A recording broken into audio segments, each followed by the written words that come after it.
Selamat datang kembali. Hari ini kita mau bedah tuntas nih satu persoalan penting. Kenapa sih perusahaan besar itu sering kayak gajah yang kaku kalau disuruh masuk ke pasar baru yang kecil-kecil? Kita bakal gali ide kunci dari buku The Innovator's Dilemma, bab 6 nih. Sesuaikan ukuran organisasi dengan ukuran pasar. Kedengarannya simple ya, tapi ini krusial banget, terutama buat inovasi disruptif. Kenapa raksasa yang sukses justru sering banget kelewatan peluang di pasar baru ini? Persis, jadi gini, akar masalahnya itu ada di kebutuhan pertumbuhan perusahaan besar itu sendiri. Coba bayangin ya, perusahaan nilainya 4 miliar dolar.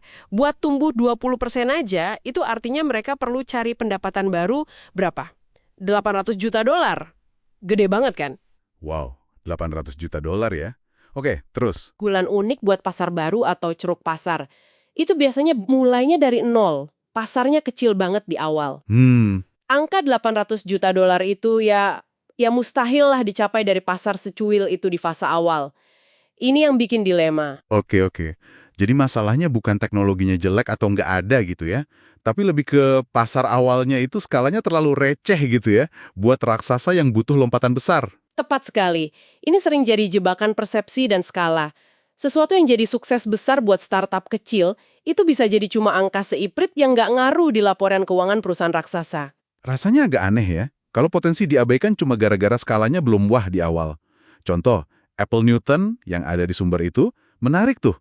Katanya penjualannya ngalahin Apple II, tapi kok dianggap gagal? Nah, itu dia. Karena standar suksesnya udah beda jauh.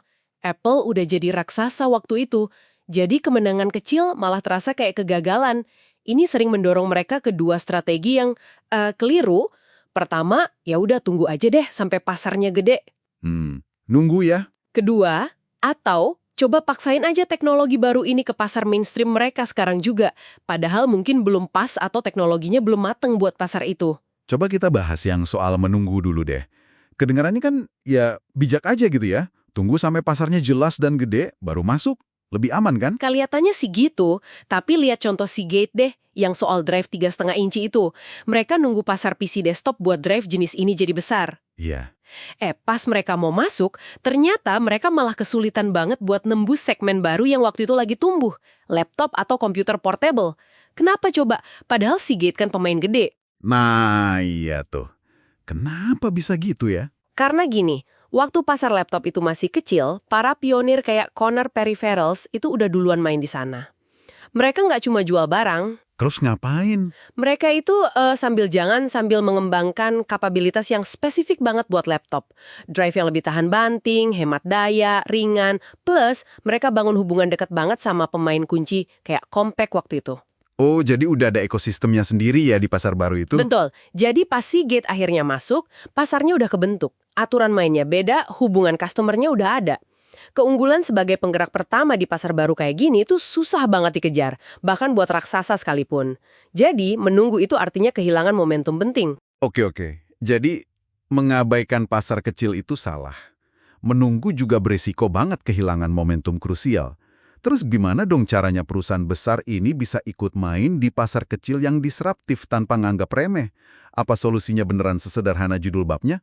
Cocokkan ukuran organisasi dengan ukuran pasar. Iya, intinya memang di situ. Contoh paling klasik dari sumber kita itu Control Data Corporation, CDC. Dulu mereka raja di drive 14 inci, tapi kelewat di gelombang 8 inci. Nah, pas menghadapi disrupsi berikutnya yang drive 5,25 inci, mereka nggak nanganin itu di markas besar mereka di Minneapolis. Terus gimana? Mereka bentuk unit bisnis yang benar-benar terpisah. Lokasinya jauh lagi, di Oklahoma City.